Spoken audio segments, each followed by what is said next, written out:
The sound that finally got my attention was not the phone. It was the drip under the sink. Drip, pause, drip again. That faint, hollow tap of water hitting the metal bowl I had shoved under there. The week before, I was standing barefoot in my grandmother's old kitchen, feeling the cool tile under my feet, a soft April breeze pushing through the open window and stirring the curtains. She had sewn herself. Light was fading outside over the maple trees in the backyard, and the whole house smelled like dish soap and the last cup of coffee I had, reheated and never finished. If you are listening to this right now, I am honestly curious what you are doing at this moment. Folding laundry, driving, maybe sitting in your own kitchen, like I was that evening. When all of this started, I was just standing there with a phone in my hand and a leaky faucet, thinking the only thing I needed from my dad was a warranty number. I wiped my wet hand on a dish towel, picked up my phone from the counter, and scrolled to his name.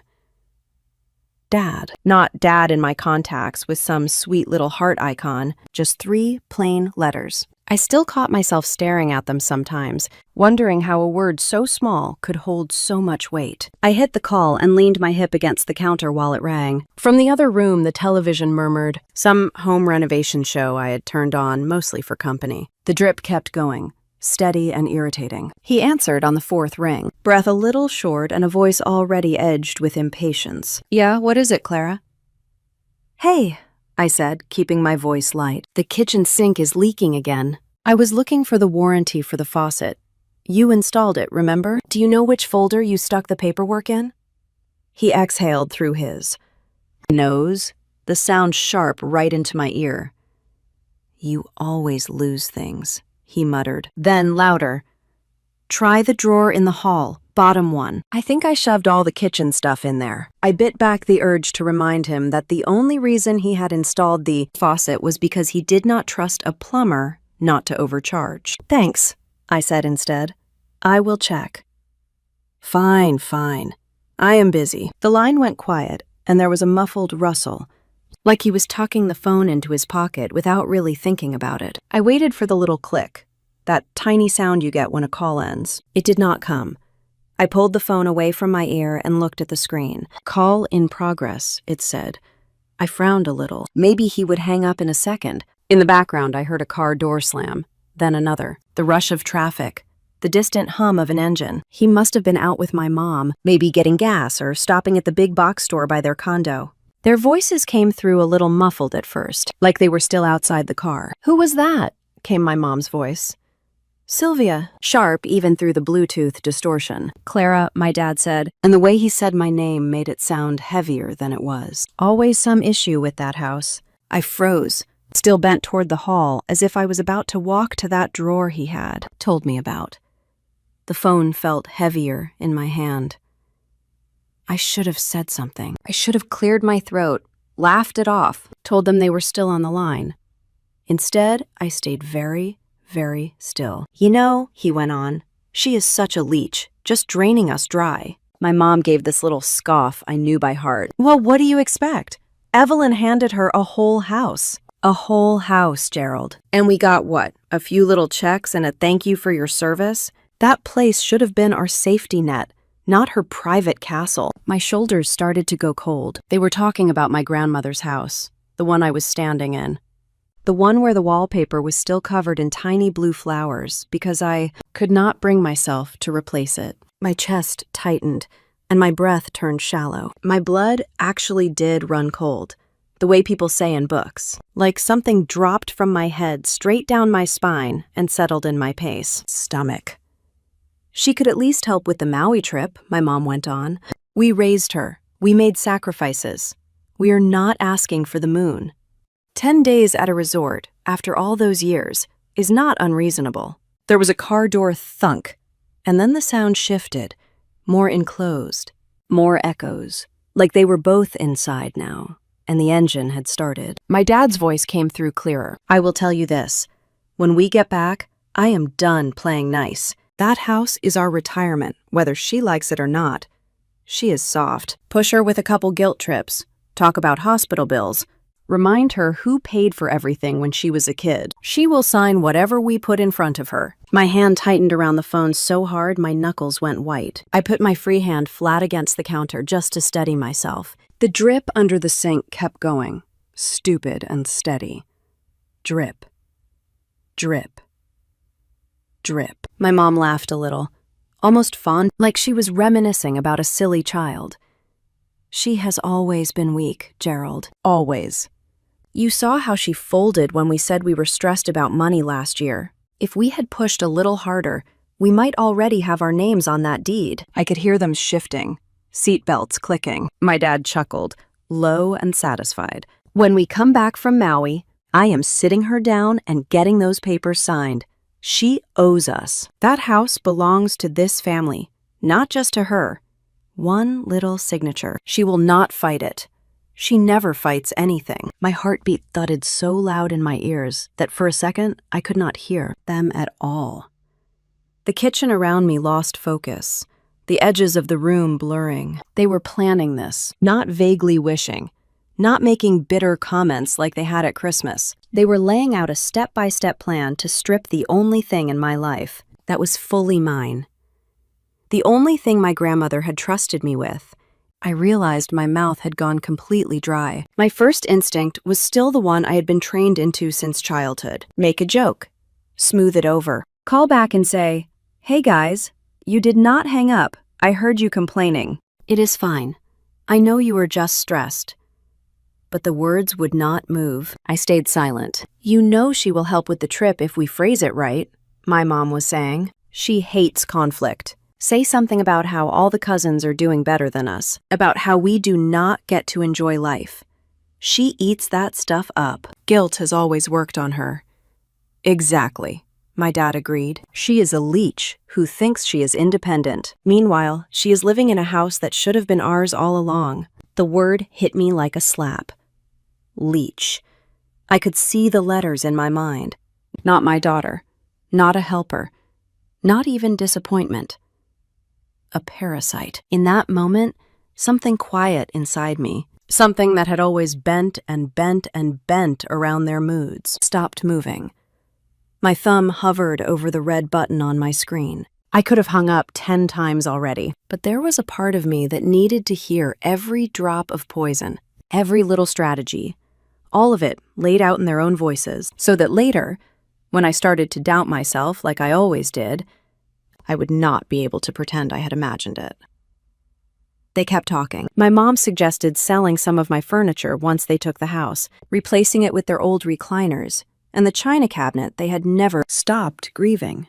My dad made a casual comment about how, if I could afford to keep the place going on a realtor's commission, I could certainly afford to float them for 10 days in Hawaii. She is single, no kids, he said. What else is she going to do with her money? She owes us at least that much. Finally, my thumb pressed down. The call screen shrank away, and my reflection stared back at me from the darkened glass of the phone. I looked oddly calm. The house around me was very quiet. The television in the living room had moved on to a commercial break.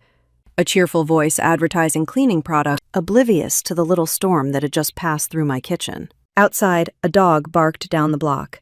The faucet dripped. I set the phone on the counter very carefully and straightened up. My legs felt a little unsteady, like I had been on a rocking boat. This house had always felt like the one solid thing in my life. My grandmother had bought it in the 70s, paid it off early, repainted it herself whenever the mood struck. When she left it to me, it was not just a roof and 4 walls. It was a statement, an act of faith. She had watched the way my parents treated money and treated me, and in her quiet way, she had tried to cut a channel through all of that. I turned slowly, taking it in. The outdated cabinets my grandmother refused to replace because she said the new styles looked like hospital furniture. The little dent in the refrigerator door where I had bumped it with a moving box the day I moved in. The framed cross-stitch by the pantry that said in careful letters, "Be kind, but do not let them walk on you." $980,000. That was what the last appraisal had said the place was worth. To my parents,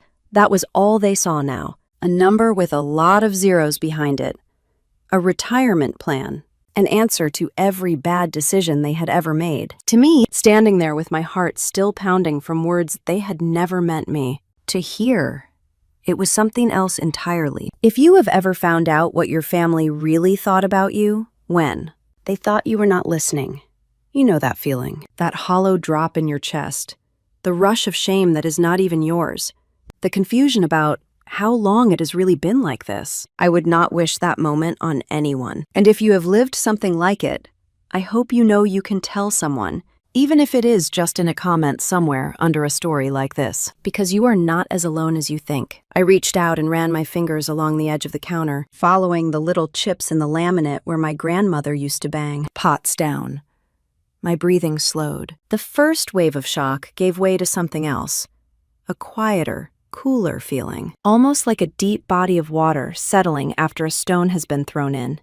And the ripples have finally reached the shore. If they think I am a leech, I heard myself say out loud, my voice low in the empty kitchen, then they have no idea what this leech can do. The drip under the sink went on, steady and patient. I picked up the phone again, but did not call them back. I set it face down on the counter and just stood there in the quiet kitchen, letting the weight of what I had just heard settle into my bones. My breathing had slowed, but my hands were still trembling a little. I pressed my palms flat against the cool countertop, grounding myself the way my grandmother had taught me. She used to say that when life knocked the wind out of you, find something steady to touch and remember who you are. For a long moment, I simply stood there. The house felt so still, it was almost like it was listening with me. Every memory in the walls seemed to stir. The drifting echo of my grandmother humming while making her morning tea. The creak of the old oak floors when she shuffled in her slippers toward the screen door. The warmth she carried with her everywhere she went. It made the words I had heard from my parents feel even more bitter. As the shock eased, something else rose up through it, something older and heavier. A memory I had tried to bury so many times. I could see myself at 15, standing in our cramped living room while my dad waved my first paycheck in my face. Back then, I had worked after school at a little burger place on West Broad Street, saving every penny I could because I dreamed of going to college somewhere far from home. Somewhere quiet where nobody yelled. I remember handing him that check, proud because it felt like the first step toward freedom. He took it, glanced at the number, and said I should be grateful he was letting me keep $20 of it. The rest, he said, was for the household, since I lived under their roof. My mom had sat on the couch with a heating pad tucked behind her back. She always had some ailment, some pain, some crisis that needed my help. She said that college was a nice idea, but she reminded me that she had sacrificed everything for me. My dad added that if I were a better daughter, I would understand. Then he put my paycheck in his wallet. I watched it disappear, as if the future I wanted went with it. It did not stop there. By the time I was 18, I had saved up a small college fund in a separate account to my grandmother, helped me open.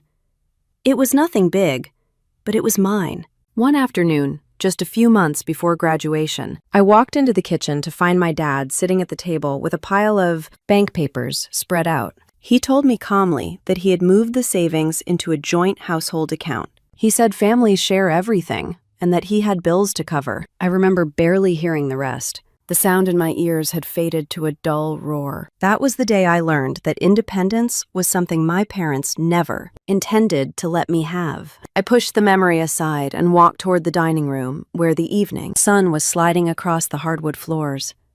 I needed the light.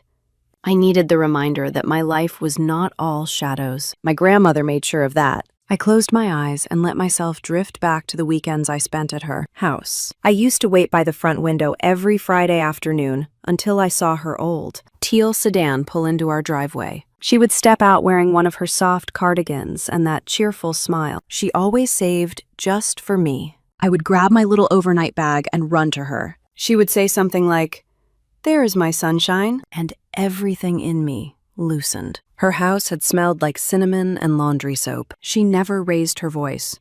She listened to me like my words mattered. She taught me how to make homemade soup, how to sew a button, how to read bills and understand interest so no one could trick me. She showed me how to set a budget by slipping cash into labeled envelopes. She said that power was not always loud. Sometimes it was quiet and steady and built piece by piece. She always told me never to let anyone take from me what I had worked so hard to build.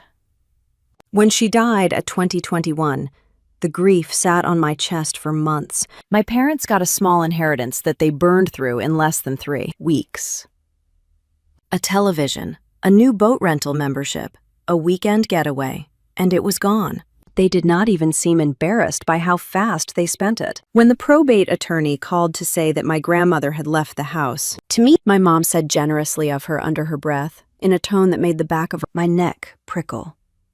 Before long, they began talking about how families share space and how it was only natural that they stay with me for a while.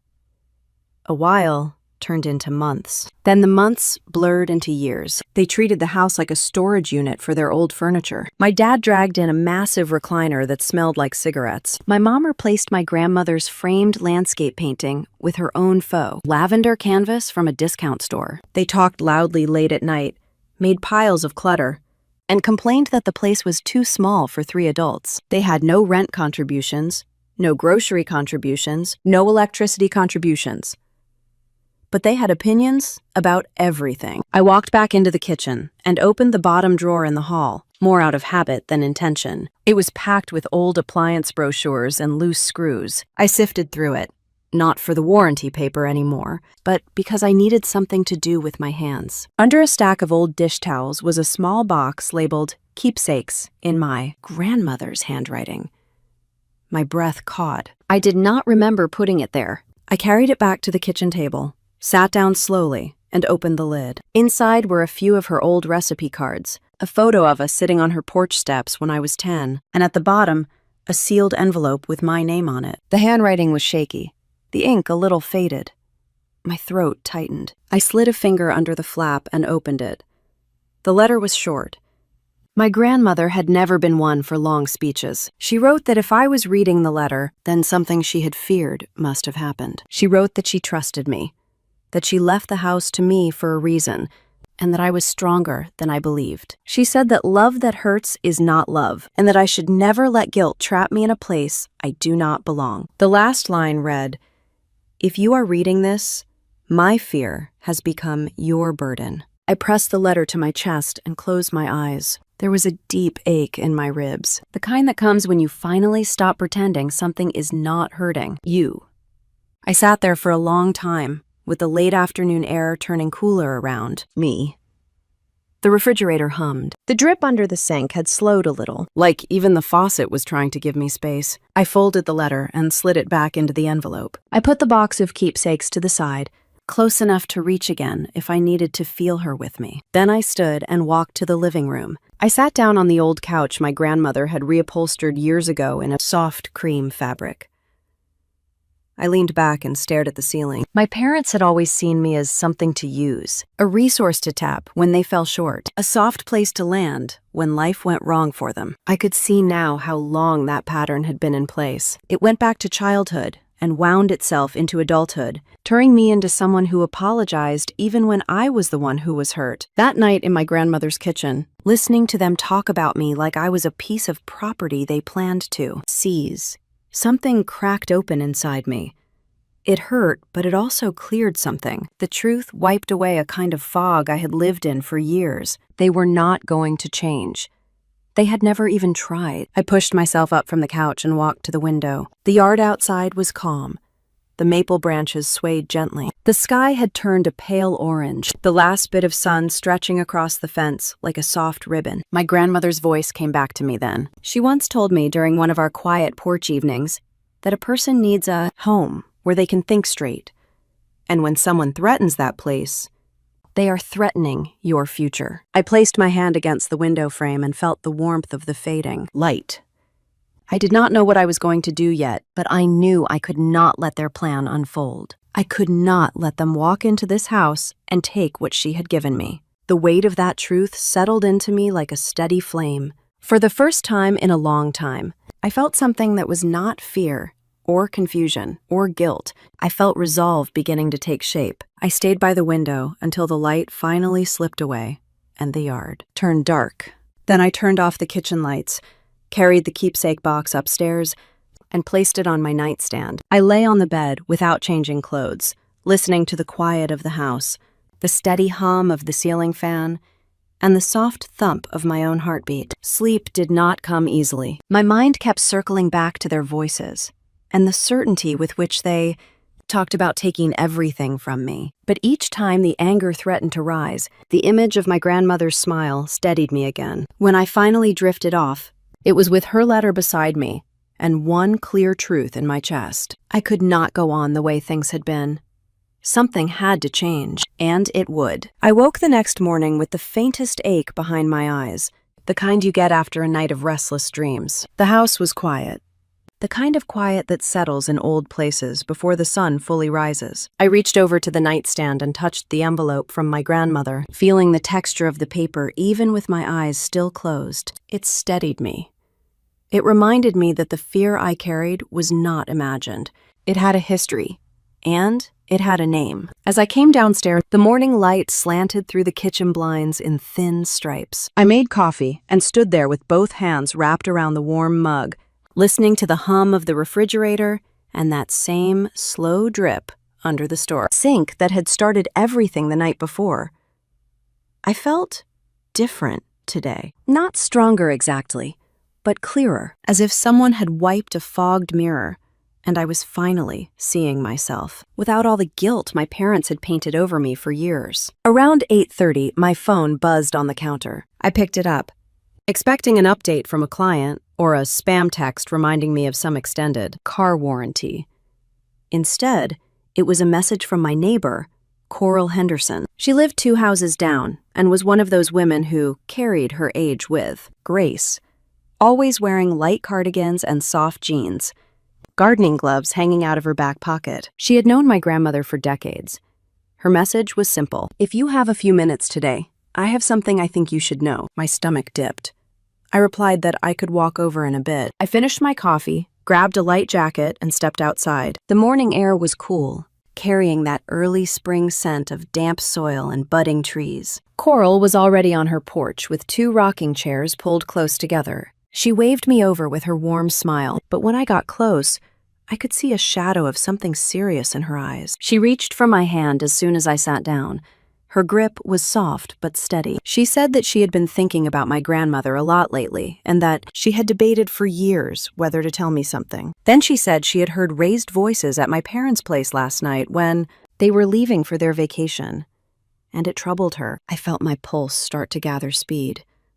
Coral looked at me carefully. She said she remembered a day in late 2019, a few months before my grandmother's health started to decline. She had been bringing over a jar of blackberry jam she had made and noticed my parents' car already in the driveway. She stepped inside without knocking because my grandmother never minded. My parents were in the back hallway, near the bedrooms, and they jumped when they saw her. She said they claimed they were helping pack old clothing for donation, but she remembered clearly that they had been digging through my grandmother's personal drawers, the ones she kept locked when she left home. I felt the breath leave my chest.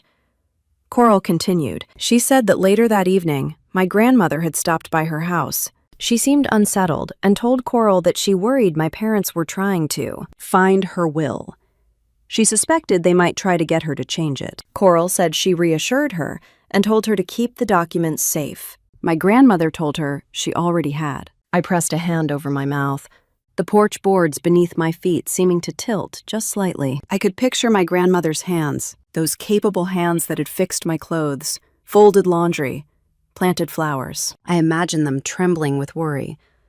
Coral squeezed my arm. She said she had always admired my grandmother's backbone and that she knew she left the house to me for a reason. She added quietly that she thought I should be careful now. My parents had always been strong-willed, but something in their behavior lately reminded her of that earlier incident. I thanked her and tried to keep my voice steady. We talked for a few more minutes about small things, the weather, the neighborhood, the rose bushes she hoped to prune soon, but my mind had already drifted far from her porch. I felt the truth settling in deeper. My parents had been circling the house long before my grandmother passed. They had been waiting for an opportunity, and they believed they finally had one. When I got back home, I walked inside and closed the door behind me. I leaned against it for a moment, exhaling slowly. My grandmother's letter now felt heavier than ever. The memories of the last 2 years, the years my parents had lived with me, began to replay in my head in ways I had never fully examined. It started with little things. My dad brought his old plaid recliner into the living room and set it right, where my grandmother's antique armchair used to sit. He said his back hurt, and he needed something supportive.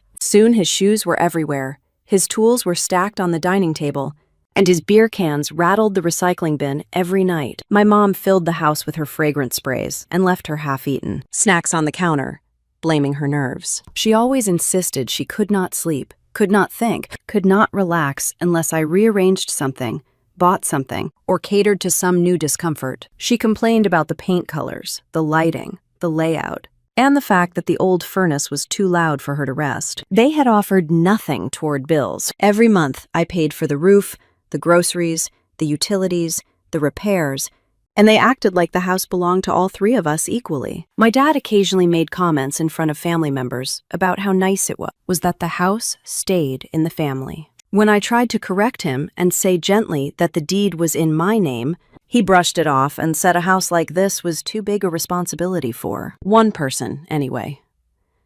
I remember one evening vividly. I had just come home from showing properties all day, tired and sweaty, and he was sitting in that massive recliner with the television volume turned up so loud it shook the floors. I asked him if he could turn it down a bit. He barely looked at me and said, "This place will be our retirement home someday, so you might want to get used to sharing." It had felt like a joke at the time, or something close to one, but now I knew he meant every word. A few days after Coral spoke with me, I had to go into the office at Blue Harbor Realty for a client meeting. I wore a pressed blouse and carried a folder with property details I had spent hours preparing. A couple from Arizona wanted to relocate, and this deal could significantly boost my quarter's numbers. I was early, which was unusual for me, so I felt proud walking through those glass doors. The receptionist smiled at me. Everything seemed normal until I heard familiar voices near the back of the lobby. It was my parents. My dad was arguing loudly with the receptionist. My mom was wringing her hands dramatically. Her nerves were shot, and she needed my help. They both looked stressed and breathless, like they had rushed over. My dad demanded to know why I was ignoring their calls, why I was not willing to help with some unnamed financial emergency. Heart crawled up my neck. My heart hammered with embarrassment. I tried to step between them, but my client had just arrived and was watching everything unfold. I apologized to the couple and asked if they could give me a moment. Then I led my parents outside.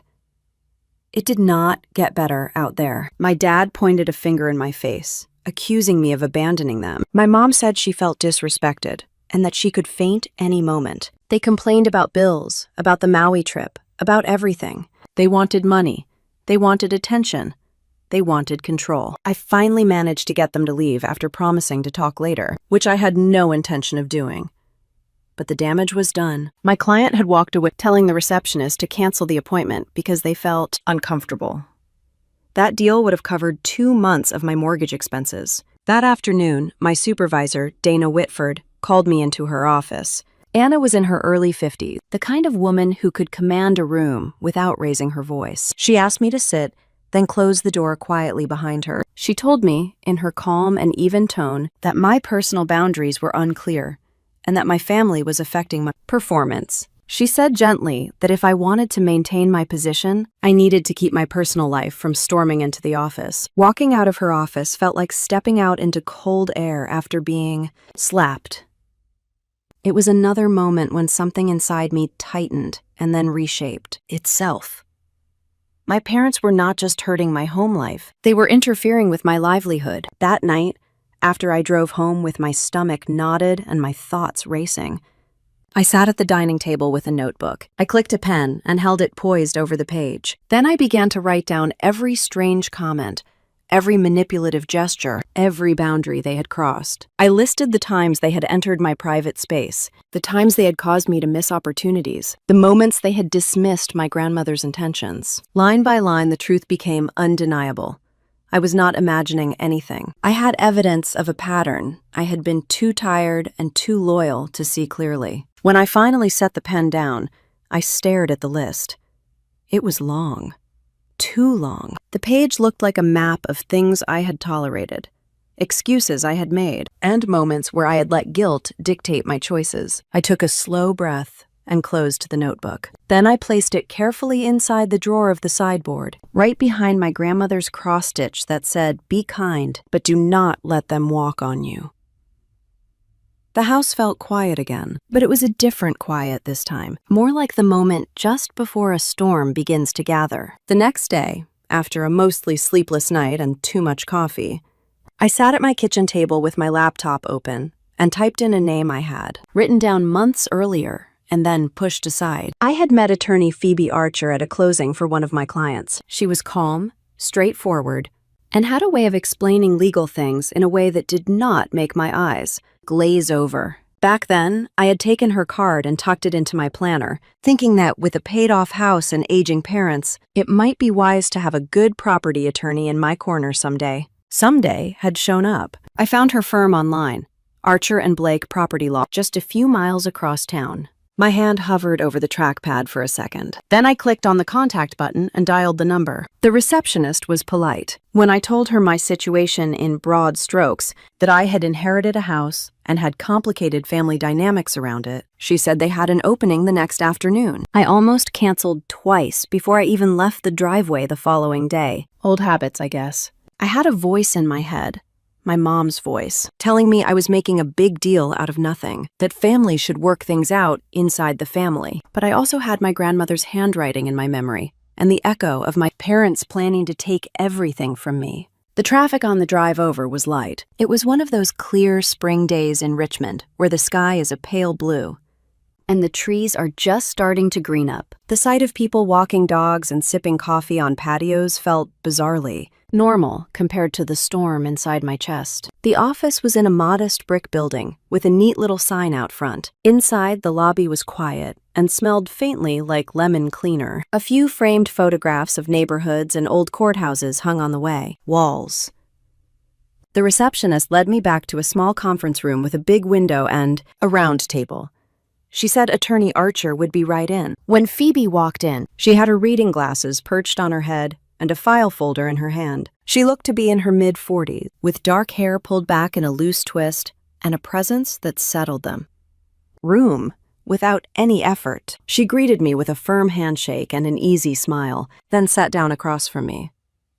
She asked me to start from the beginning. Not every emotional detail, just the facts. I told her about my grandmother, about the house, about the will, about my parents moving in after the funeral. I told her roughly how long they had lived with me and that they had never paid rent or signed any kind of agreement. Then, with my throat tightening a little, I told her about the phone call 2 nights before. I did not repeat every cruel word my parents had said, but I gave her enough. Phoebe listened quietly, taking a few notes, but mostly just watching me the way a good doctor watches a patient. When I finished, she nodded slowly. Then she began to lay it out in plain language. She told me that the deed was in my name and my name alone. That meant I owned the property fully, regardless of what my parents believed or told other people. She explained that with no written lease, no rent payments, no proof that they had contributed financially to the property, they were essentially guests. Long-term guests, but guests all the same. They did not automatically acquire rights to the house just because they slept there. I asked about tenant rights, that phrase I had heard thrown around when people talked about evictions on the news. She said that each state had its own rules, but in my situation, it would be very hard for my parents to claim they were tenants, in the legal sense. They had not paid rent, had not signed anything, and had not been treated like renters. They were family members staying with me. If I chose to end that arrangement, I could, as long as I followed basic notice procedures if it came to that. She leaned forward slightly and said that emotionally it might feel complicated, but legally it was clear. The house was mine. I was under no obligation to sign anything over or to use its value to fund my parents' retirement. Hearing it put that plainly was like having someone open a window in a room that had been closed up for years. For so long, my choices around that house had felt murky, tangled up in years of guilt and obligation. To have a professional say I had the right to protect what was mine made my shoulders drop a full inch with relief. I asked her what would happen if my parents tried to claim I had tricked my weak grandmother, or that she had meant the house for them. Phoebe gave me a small, knowing smile and said they would have to prove that, and that from what I had told her about my grandmother, it did not sound like something she would have left vague.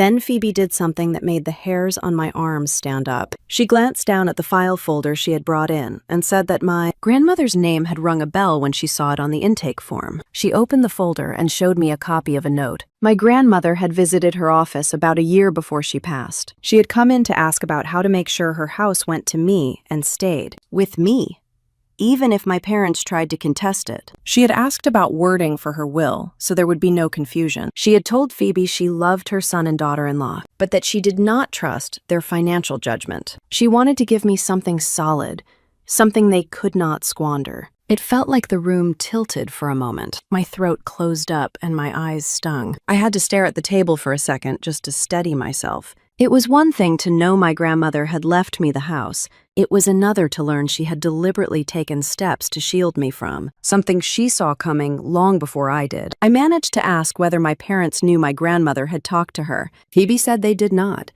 Her obligation had been to her client. My grandmother had made things clear in her will, and the probate process had gone through without serious contest. That meant her intentions were on record. The law, in this instance, was on my side. On my side. It was such a simple phrase, but it felt new to me. We talked for a little while longer about possibilities, about what I could do if my parents escalated, about boundaries and options. Phoebe wrote a few things down in clean, neat handwriting and told me that if I wanted her to, she could represent me if anything turned ugly. She said she had handled cases with messy family dynamics before, and that this was more common than people liked to admit. When I left her office that day, the sky looked brighter than when I had gone in. Or maybe it was just that I could finally raise my head. On the drive home, my phone buzzed with a text from my mom. She sent a photo of 2 bright floral shirts laid out on their bed, the kind people buy for vacation photos. She said they had booked a 10-day trip to Maui, that they were finally going to enjoy themselves after a lifetime of sacrifice, and that it would be nice if I could help with some of the costs because, good. Daughters do those things without being asked. Following that, there was a long message from my dad about flight prices and hotel rates and how expensive everything was.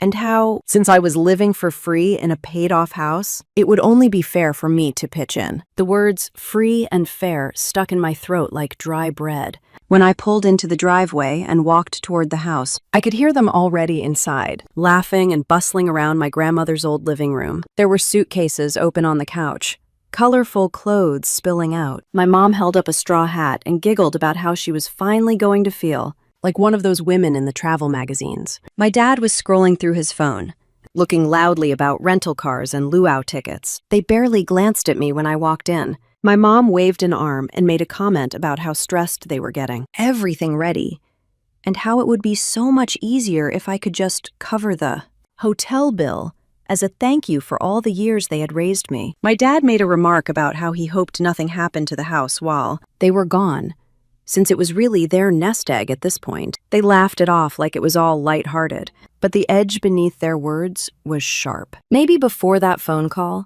before the meeting with Phoebe, I would have tried to smooth things over. I would have insisted on paying for something, sacrificing part of my own stability to keep the peace. Instead, I nodded, smiled a little, and said I would look at my budget. My voice came out steady, almost casual.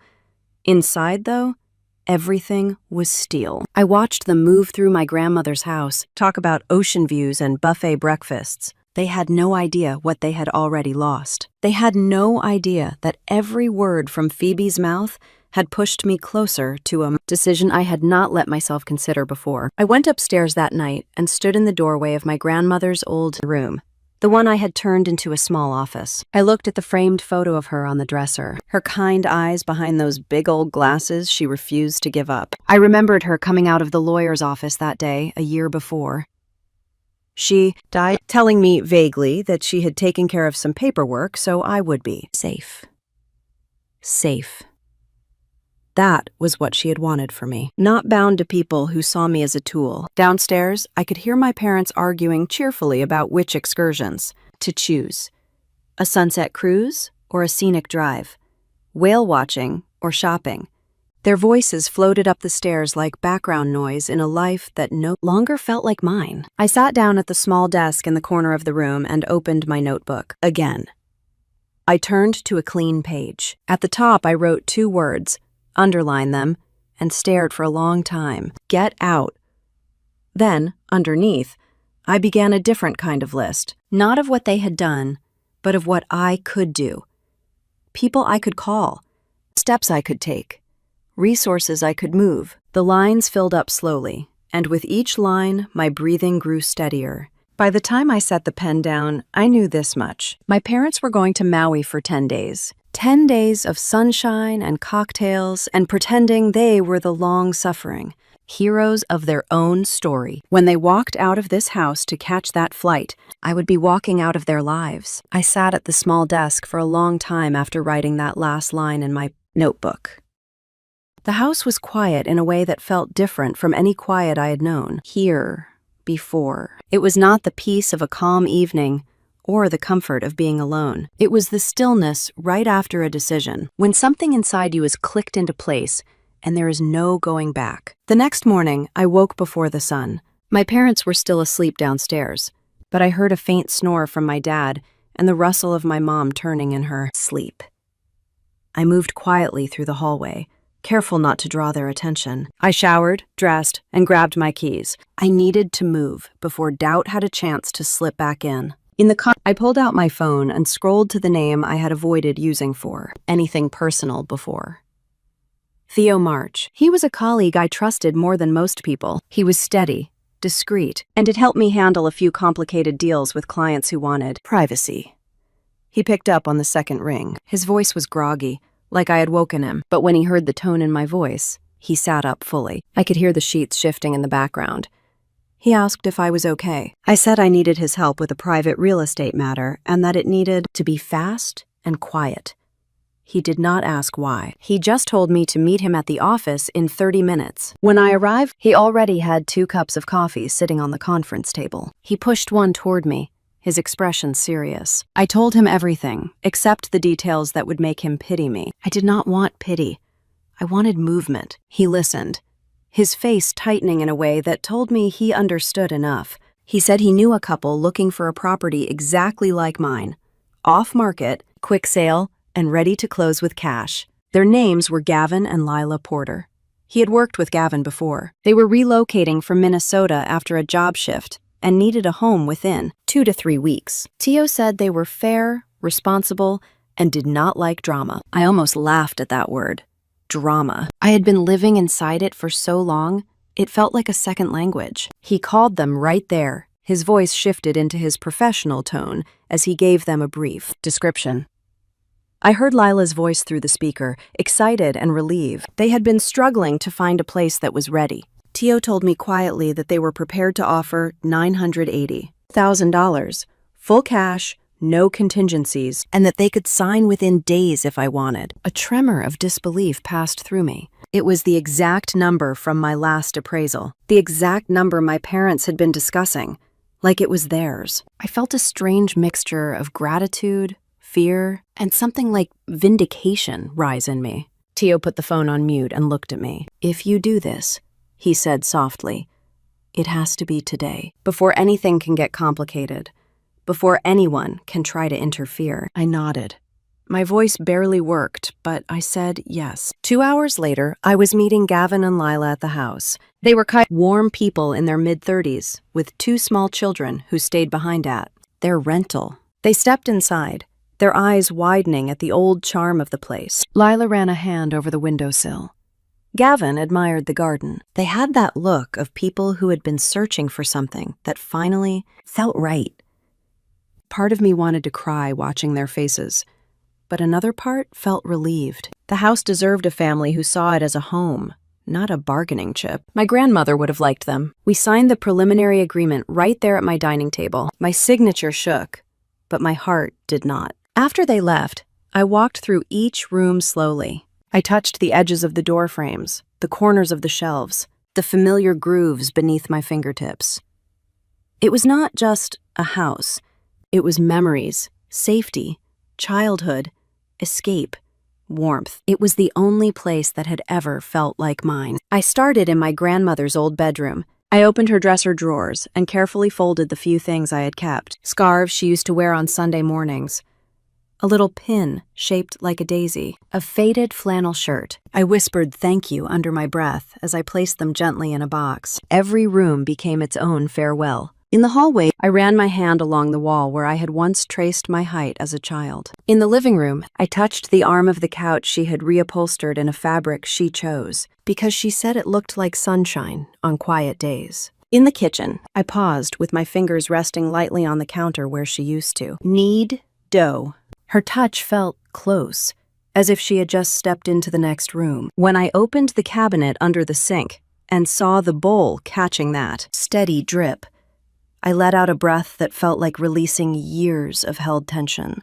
This house had held me through so much. It had absorbed my pain and my confusion and my exhaustion without asking for anything. It deserved peace. I grabbed a roll of tape and began sealing boxes. By noon, the movers arrived. They were 3 men from a local crew. Friendly and efficient, the kind used to lifting heavy furniture through narrow hallways. I had booked them under a different name, using a prepaid card and a new post office box I had registered that morning. The less my parents could trace, the better. They asked where everything was going. I pointed to 2 piles. My belongings were marked with blue tape. My parents' belongings were marked with red. I watched them carry my grandmother's antique mirror, wrapped carefully in blankets, out the front door. Then came the boxes of my clothes, my documents, my books, everything moving out of the life I had known and into the new one waiting for me in Chesterfield County. The apartment I had quietly leased under my initials only, furnished enough for me to walk in and start over. For my parents' belongings, I had arranged a storage unit in their names, prepaid for 6 months. It was in a facility across town, where the manager, Sandra Linwood, a woman in her early 60s with sharp eyes and a gentle voice, had agreed to witness the transfer. I told her plainly that I needed everything documented. She nodded in understanding, saying she had seen her share of complicated family situations. When the movers loaded the last of the red-tagged boxes, I followed the truck to the storage facility. Sandra stood by the open unit with a clipboard. She checked each item off the list, verifying that it matched the inventory I had given her. She watched me sign. Then she signed her name beneath mine. The metal door rolled down with a long, echoing clatter. She locked it. She handed me 2 keys. I placed one into an envelope with my parents' names written neatly on them, front. The other I dropped into the bottom of my purse without looking at it. Back at the house, the movers finished loading the last of my things. My grandmother's house looks different now. Empty, quiet, a little hollow, but not sad. More like it was exhaling, like it had been holding its breath all these years, waiting for me to choose myself. I walked through one last time. The floors creaked under my steps. The late afternoon light streamed through the windows in soft amber patches. I paused at the kitchen threshold, trying slowly to take in the room that had been my safe place since childhood. A memory rose behind my ribs. My grandmother is standing at the stove, stirring soup with a wooden spoon, trying to smile at me. Her voice says gently, "Remember who you are, sweetheart. Remember what you deserve." I swallowed hard. I whispered it back. I know now. Outside, the moving truck rumbled as the crew closed the rear doors. The latch clicked loudly, final and solid. I stepped onto the walkway, the gravel crunching under my shoes. I looked up at the house one last time. The white paint my grandmother had insisted on maintaining herself, the porch where we used to sit with iced tea, the windows that had watched over me through every storm. My throat tightened. The breeze picked up and rustled the leaves in the yard, almost like a whispered blessing. I exhaled slowly, feeling the weight of everything lift in a way I had not expected. My hands were still. My heartbeat is steady. I stepped closer to the driveway, close enough that the setting sun painted a long shadow behind me. I closed my eyes, let the warmth touch my face, and said softly into the quiet air, "I did it, Grandma." The breeze moved again, gentle and warm, as if answering. I opened my eyes and watched the truck pull away. For a moment, I just stood there in the fading light, the rumble of the engine growing softer as it turned the corner and disappeared. The driveway felt strangely empty without the boxes, without my car, without any of the little signs that I lived there, and stirred the leaves along the curb. The house in front of me was quiet, blinds half closed, porch bare. It did not feel like mine anymore. And that was the point. I locked the front door for the last time, slid the key into a small envelope I had addressed earlier, and tucked it into my bag along with the others. One for the storage unit, one for my new townhouse in Chesterfield County, one for my post office box. My life is collected in small pieces of metal and paper. That night, in the new place, I lay in a bed that did not creak when I rolled over. The air smelled different there, like fresh paint and new carpet. There were no ghosts in the hallway, no memories pressed into the floorboards. The walls were bare, the kitchen cabinets empty except for the one box of dishes I had unpacked. So, I could drink coffee in the morning. It felt strange and a little lonely, but also like possibility. For a couple of days, I moved through a blur of logistics, finalizing the sale with Gavin and Lila, signing digital documents, setting up utilities in my own name at the new address, updating my information with the brokerage, changing my number and watching the old one disappear from the screen with a simple confirmation message.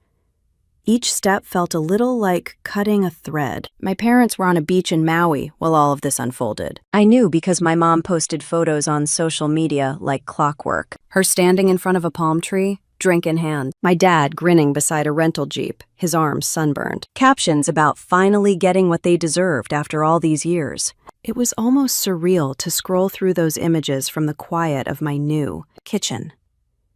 I did not comment. I did not like any of the posts. I watched them the way you watch strangers you used to know. The closing on the house happened while they were snorkeling somewhere off the coast. The funds hit my account. My name shifted on paper from owner of a house to holder of a substantial balance and new property documents in Chesterfield County. Somewhere in the county records, the old deed now carried the names Gavin and Lila Porter instead of mine. I could have driven back by the house before my parents returned, but I did not. Coral sent me a message saying that the new couple had stopped by a few times, with a contractor to look at paint colors and lighting, and that they seemed lovely. I told her that made me feel better. And it did. I wanted the house to be happy. On the 10th day, late in the afternoon, I was standing at the small counter in my new kitchen, unpacking a box of glasses, when my phone vibrated. It was Coral. My stomach flipped even before I answered. "They are back," she said, without any preamble. Her voice was low, but I could hear the excitement under it. "Just pulled up a few minutes ago." I leaned against the counter and closed my eyes for a second, bracing myself. "Tell me," I said. She described it in the calm, matter-of-fact way only an older woman who has seen a lot of life can.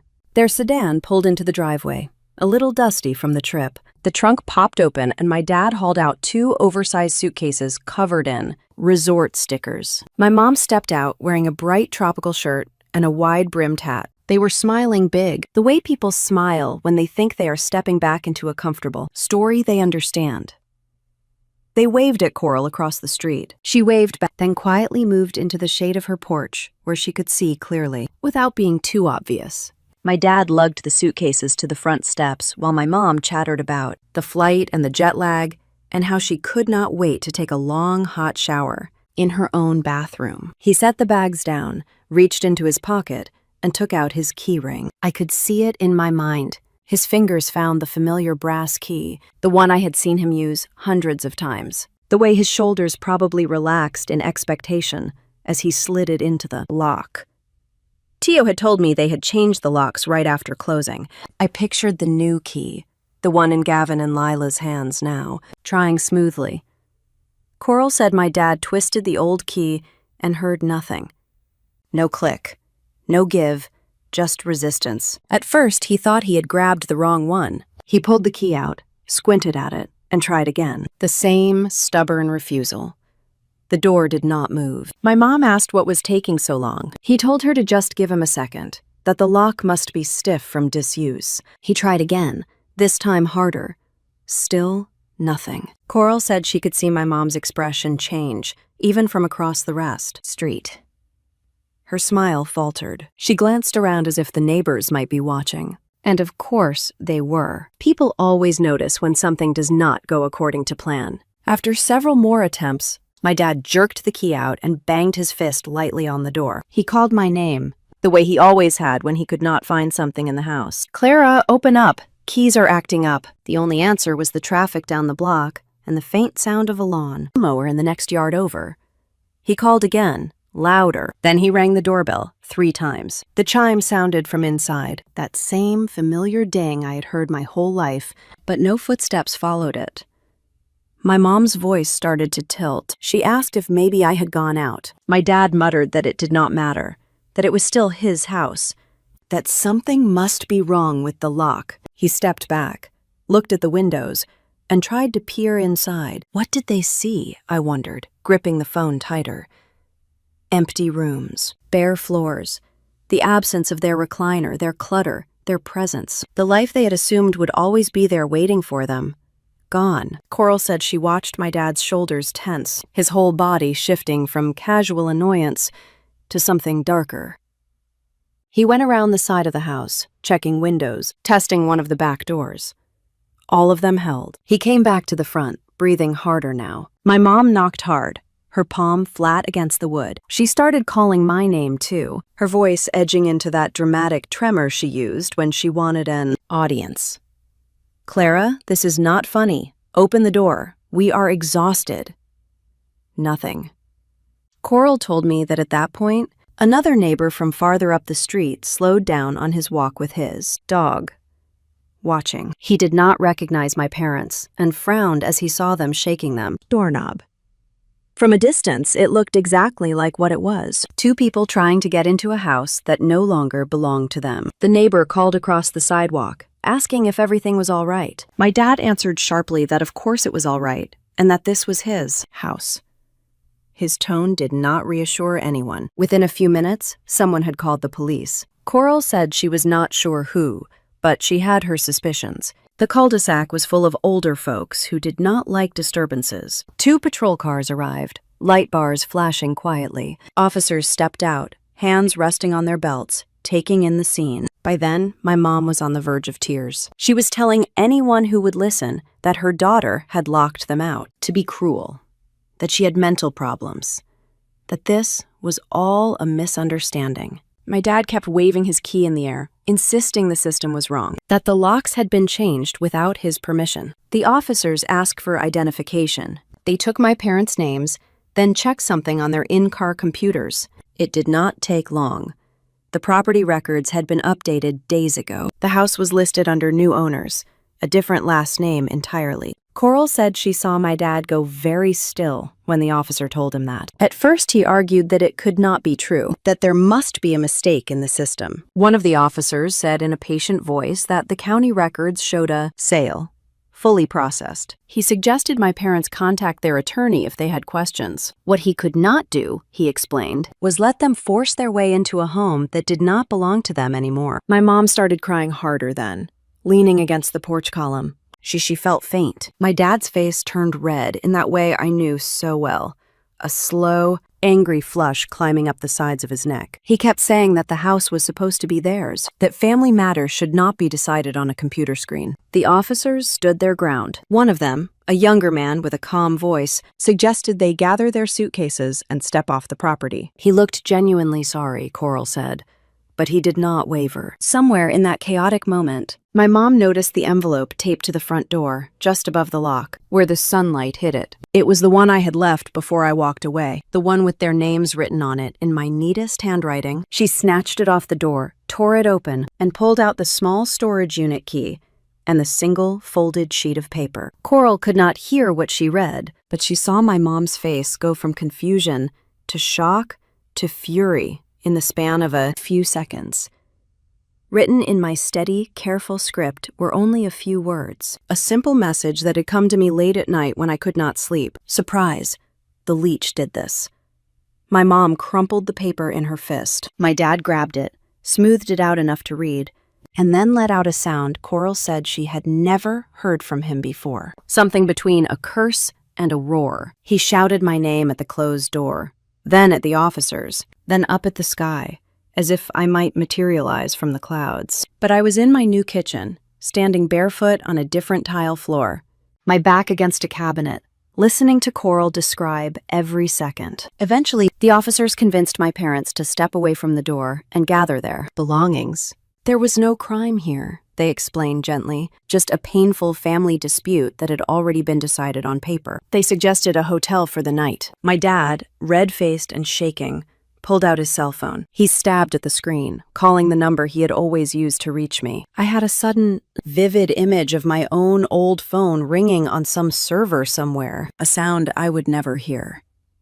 Coral fell quiet for a moment on the line with me. Then she said that she watched him pull the phone away from his ear and stare at it like it had betrayed him. The recording on my old number told him the line had been disconnected. For a long moment after Coral said that, I just stood in my small kitchen, the phone warm against my ear, the silence between us settling like a heavy blanket. It was done. There was no way for them to reach me through the number they had always used. That thread had been cut. Coral asked if I was all right. I told her I was.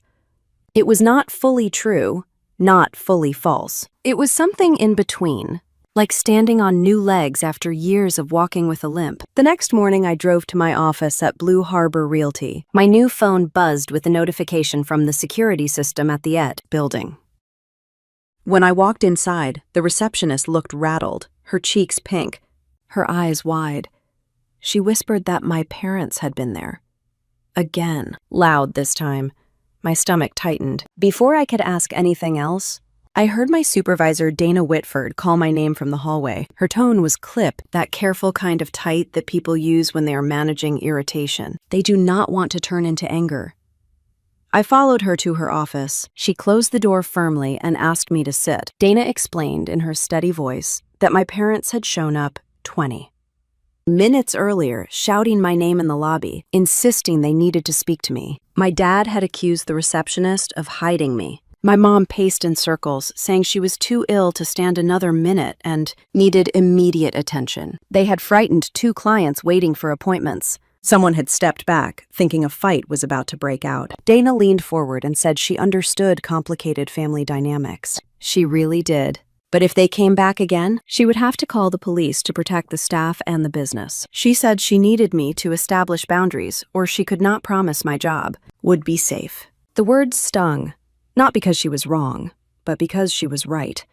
I felt ashamed, even though I should not have been.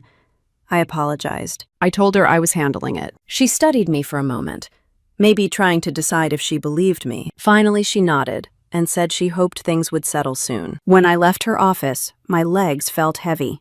An hour later, while I was preparing a listing packet, my new inbox pinged. It was an email from a local deputy, Marcus Hale. He wrote that an officer from my neighborhood had forwarded a report about a disturbance at my former address. He said he understood that my family situation had escalated, and that if I wished, the sheriff's office could help document harassment for my protection. He asked me to let him know if I received unwanted contact. I stared at the message for a long time. It felt odd, having someone in law enforcement reach out for my sake. I was used to scrambling quietly on my own.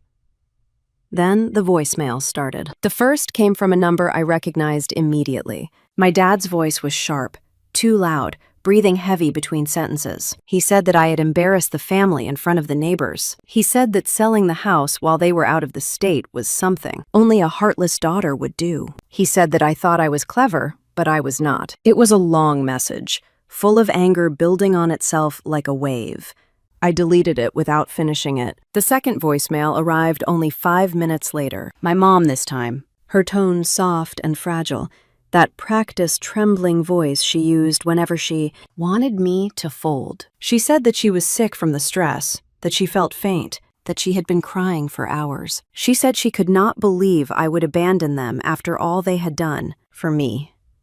I sat at my desk, staring at the computer screen without seeing anything on it. The third message arrived that evening. This time her voice was different, sharp, full of accusation. She said I had destroyed the family and made my grandmother ashamed. She said I had taken everything from them. She said I had broken their hearts. The strangest thing was that I felt almost nothing. Maybe numbness. Maybe quiet resolve. Maybe both. Around 7 o'clock, my phone buzzed again, but this time it was a number I did not expect. Jeff Rowan, my cousin. He lived in Roanoke and had been close to my grandmother. We had not talked much since the funeral, but he had always been decent to me. When I answered, he asked if I had a few minutes. His voice sounded unsettled. He said he had heard from a relative that my parents were back from their trip and causing a scene. He said none of that surprised him.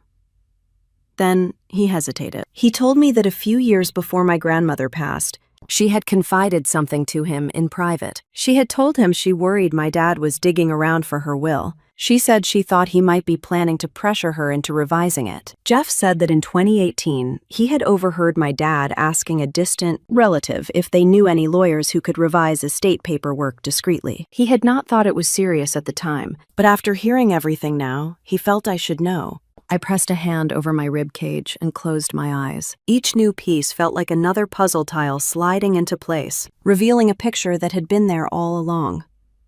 My grandmother's fear, my parents' behavior, the phone call I had overheard. Every instinct screams the same truth. This had been building for years. After I hung up with Jeff, I sat on the edge of my bed in the new townhouse, the room dim except for the soft lamp beside me. I could hear the faint hum of traffic through the open window, a reminder that the world outside was moving along fine. Inside me, something tightened again. Not fear this time, but that quiet steel that had been growing stronger each day. At 9:40 that night, another voicemail arrived. My dad did not sound angry anymore. His voice was flat, cold. He said there would be a conversation. He said tomorrow at 10 o'clock in the morning, Maple Bridge Cafe. He said if I did not show up, I would regret it. Then the line went dead. I barely slept after that voicemail. Tomorrow at 10, Maple Bridge Cafe. Come or regret it. The words circled in my head like a slow echo. Instead of spiraling, I lay still in the dark of my townhouse, listening to the soft hum of the refrigerator, the occasional car rolling by outside. I kept touching the edge of my nightstand where my grandmother's letter rested, under a lamp.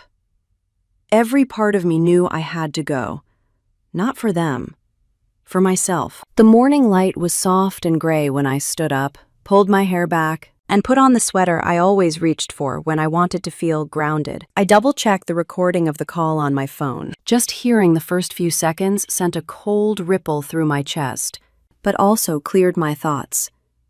Today, finally, it will all come out. Maple Bridge Cafe sat near the water, all big windows and the friendly smell of roasted coffee beans. I used to come here with clients, or alone on quiet afternoons. Today, it felt like a stage.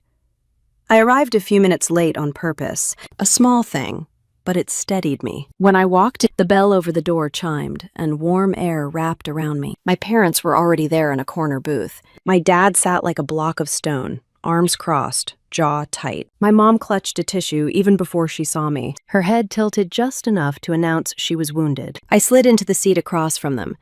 No greeting, no smile, just stillness. My dad spoke first, telling me I was late.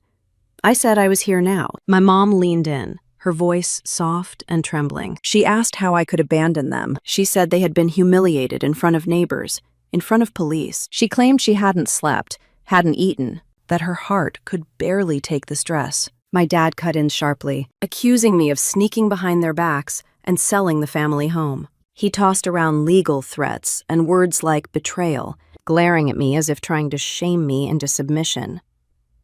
I let them talk. The words rushed out of them so fast it was hard to tell which parts were rehearsed and which were instinct. People at nearby tables glanced over, then quickly looked away. The tension was impossible to miss. I said I'd listen if they could talk like adults. If not, I would leave. My dad scoffed, calling me dramatic. My mom dabbed her eyes, whispering that she didn't deserve a daughter who treated her this way. The waitress came and quietly set down a cup of black coffee for me. She didn't linger. Even she sensed the sharp air around our booth. For a moment, I felt that old pull in my chest, the one that used to drag me back into their orbit no matter how far I tried to step. It was the same feeling I had as a kid when they scolded me for wanting anything of my own, the same pressure that had dictated so many years of my life. But then I remembered their voices on that open call. My dad, my mom, the casual cruelty, the plotting, the certainty that I would fold. I held my phone in my hand and took a breath. I told them I had not thrown them into the street. Their belongings were safe in a storage unit under their names. Paid ahead for 6 months. They could retrieve everything whenever they wanted. I said I had given them options. They just didn't like any choice that required effort. My mom's crying grew louder, exaggerated, her voice shaking as she insisted I had sentenced them to a life of poverty. My dad leaned forward and said I had become cold, that I had forgotten where I came from, that I had spit in the face of the people who raised me. He repeated that they would sue, that they would tell everyone what kind of daughter I had become. And then I set my phone on the table. I told them it was time they listened too. Without waiting for their response, I tapped the recording. The speaker played the familiar background noise first, muffled laughter, rustling fabric. Then my dad's voice, unmistakable. "She is such a leech, draining us dry. She will sign whatever we put in front of her." My mom's voice followed, suggesting guilt tactics, doctor bills, stories to manipulate me. My dad again, talking about the house being their future, about pressuring me the moment they returned from Maui. Their faces changed instantly. My mom stopped crying mid-breath, like someone had turned off a switch. My dad went pale, then flushed deep red. I watched them, calm in a way I had never known around them. My dad barked out a question about how dare I record them. I reminded him he never hung up, that I had heard everything. That for the first time, their honesty had shown me exactly who they were. My mom jumped in, saying they didn't mean any of it. They were stressed. They were joking. They had been drinking. They were overwhelmed. The excuses tangled together, none of them even making sense. I told them my grandmother had seen this coming. She had gone to an attorney months before she passed to ensure the house would be protected from exactly this. I told them she had left it to me not as a burden, but as a shield. And I said I finally understood why. My mom's eyes filled with a new kind of tears, the hot, frustrated kind that comes when manipulation stops working. My dad clenched his jaw so tightly, his teeth nearly clicked. I leaned in just enough so they could see I meant every word. I told them I was not responsible for the choices they had made. Not for their debts, not for their vacations, not for their inability to stand on their own. I reminded them that I had supported them for years, paid for things I couldn't even afford for myself, and they had still called me a leech. They had still planned to take the one thing in my life that was truly mine. My mom whispered that families are supposed to stick together. I said, sticking together does not mean being used. My dad muttered that I owed them. I said I owed them nothing. The air between us went completely still. I stood up, picked up my phone, and placed a few dollars on the table for the untouched coffee. My hands were steady, my breathing even. My mom reached toward me, but I stepped back. I told them I was done. I told them I was walking away because they had pushed me out a long time ago. All I had done now was finally step in the direction they had been forcing me. I turned to leave. That was when my dad slammed his fist on the table. The sound was loud enough to make utensils jump, and several customers gasp. His face twisted with anger he could no longer hide. He said in a low voice that I would pay for this. I did not flinch. I did not respond. I walked out of Maplebridge Cafe without looking back. The cool air outside touched my face like a hand I trusted. I kept walking, each step unlocking something inside me that had been held shut for years. Behind me, I could still hear my dad's voice, muffled through the glass, calling my name. I kept going until it faded into nothing. By the time I reached my car, the worst of the shaking had passed. I sat behind the wheel for a long moment, hands resting on the steering wheel, watching people move in and out of the cafe like it was any other Tuesday morning. For them, it was. For me, something huge had just ended, and something else, something quieter and stronger, was beginning. The drive back to Chesterfield County felt shorter than usual. Sunlight filtered through the windshield in gentle patches. Traffic, my mind felt strangely still, like a lake after a storm. No replay of every word. No desperate urge to fix what could not be fixed. Just a deep, tired calm. When I pulled into the parking lot of my townhouse complex, I sat for a moment and really looked at it. Rows of modest brick units, small trees planted along the walkways, a couple of kids riding bikes in circles on the sidewalk. It was not the grand old house my grandmother had left me, but it was mine now. Mine in a different way. No ghosts, No expectations. No one was waiting inside to tell me what I owed them. Inside, the air was cool and quiet. I kicked off my shoes by the door and walked through the small living room, my fingers brushing the back of the sofa I had chosen for comfort instead of endurance. The silence did not press on my chest the way it used to in my grandmother's house when my parents were there, full of judgment. It felt open, like I could breathe all the way down to my toes. That first week after the confrontation, I cried more than once. Not because I regretted what I had done, but because the release was so big, it had to go somewhere. I would wash dishes, and tears would slip down without warning. I would fold laundry and feel this grief for the family I had always wished I had, and finally accepted I never would. It was messy and human, and, in its own way, healing. A few days later, I kept an appointment I had made with a therapist. Her name was Dr. Lila Broxton. She had been recommended by a client who said she was good with complicated family stories. Her office was in a converted old house with soft colors on the walls and comfortable chairs that did not make you feel like you were in trouble. Simply across from her in that quiet room, I felt more exposed than I had at the cafe. With my parents, I could wear the armor I had built over decades. With Leela, there was no point in pretending. She asked me honestly.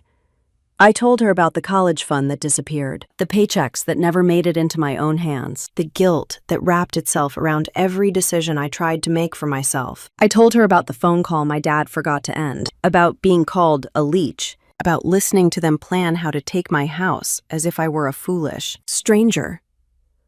Lila did not gasp or dramatize. She nodded, sometimes took notes, sometimes just held my gaze. She told me that what I had experienced had a name, that patterns of financial abuse and emotional manipulation often ran together. She said that growing up inside that kind of system can make a person doubt their own eyes, their own feelings, even their own right to exist, without apology. She explained that the way I had always rushed to smooth things over, to fix, to give, to bend, was not a personality flaw.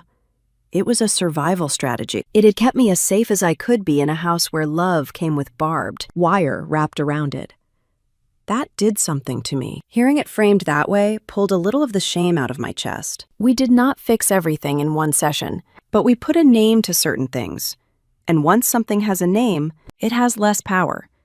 She said healing would not be a straight line. Some days I would feel free and strong. Other days I might want to crawl back into old habits. But every time I chose myself, I was rewriting the ending of my own story. Back at Blue Harbor Realty, things slowly began to shift too. The front desk staff told me that my parents had not returned after Dana, warned them about the police.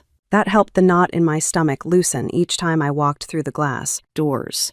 I no longer scanned the lobby expecting them to be waiting. If I thought about it too long, I could feel a flicker of fear, but mostly I felt air where there used to be tightness. I threw myself into my work, not in the frantic way I used to when I was trying to earn approval or money for my parents' emergencies, but in a steady way that felt almost peaceful. I followed up with clients on time. I let myself enjoy helping people find homes without the bitter taste of knowing I would come back to one filled with tension. A month or so after the confrontation at the cafe, I landed a significant listing, a clean 3-bedroom ranch on a quiet street that reminded me of the parts of my grandmother's neighborhood I had loved.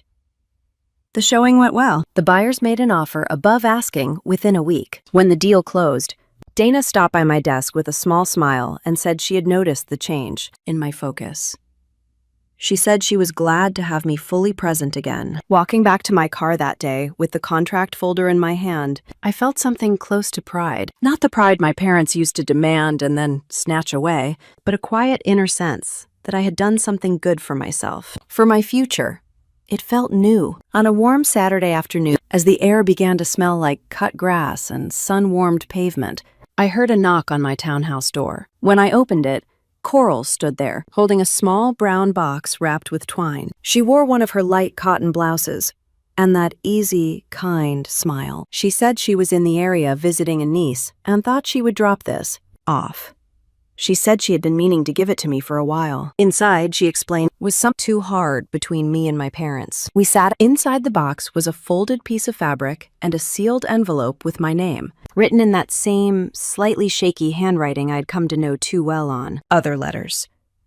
My eyes stung already. The fabric was an apron my grandmother had always worn when baking. Faded little flowers scattered over soft cotton. I brought it to my face, and there it was. That faint mix of flour and vanilla that belonged to her and no one else. It hit me so hard, my breath caught. I opened the envelope carefully. The letter inside was short, like the one she had left in the keepsake box at the house. But she wrote that families could bless or families could break, and sometimes they did both. She wrote that she had seen the way my parents took and then called it love.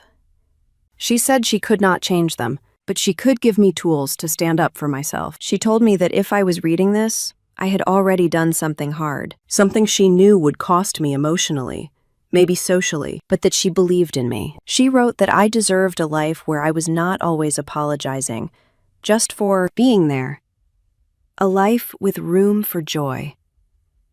I set the letter down and wiped my eyes. Coral reached across the table and squeezed my hand. There were no big speeches between us, just the quiet understanding of two women who knew something about loss and survival.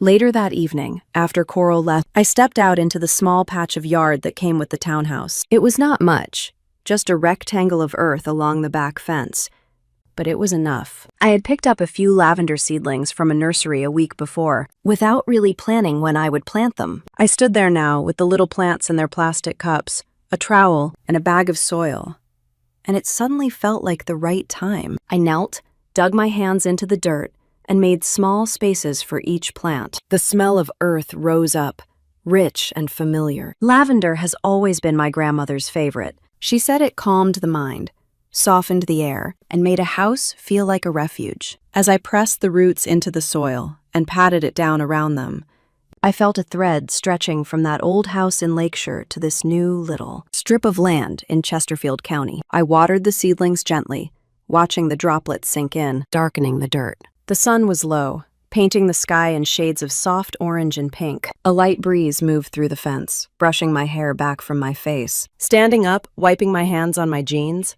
I looked at those small plants and thought about how fragile they seemed, and yet how deep their roots would one day go if I tended them. It felt like a picture of my own life, just starting to grow in a new place. For the first time in a very long time, I felt not just relieved to be away from my parents, but genuinely hopeful about what might come next. I stood there in the yard for a while, watching the last light slip behind the trees, before finally heading inside. That evening drifted into night, and then into morning. And before I fully realized it, seasons began turning one after another. Life has a quiet way of moving forward, even when you are not paying attention. A full year passed. Sometimes I think about that morning at Maple Bridge Cafe, the look on my dad's face when the recording played, the way my mom's tears stopped on command. Those images used to keep me awake at night. Now they feel like scenes from a movie I watched long ago, sharp in memory but stripped of their sting. Pain dulls when you stop feeding it. My parents ended up renting a little room above a tire shop on the south side of Petersburg. Coral heard it from a friend of a friend. She said they still complained about everything: the heat, the noise, the cost of groceries, the betrayal of an ungrateful daughter. But they did not drive to Richmond. They did not show up at Blue Harbor Realty. They did not call the police, or neighbors, or cousins. They stayed where they were because they finally knew crossing my boundaries had consequences they could not twist their way out of anymore. The legal matters wrapped up quietly. Deputy Marcus kept his word and helped document everything. The sheriff's office contacted me once to confirm a final detail about the property transfer and then closed the file. No one pursued anything further. My parents had threatened court, but without a shred of ownership or evidence, there was nothing to stand on. They had built their whole plan on entitlement, and entitlement was not a legal claim. Every so often I would get a message from a distant relative saying my parents were still telling people I had thrown them into the street. Some believed them, most did not.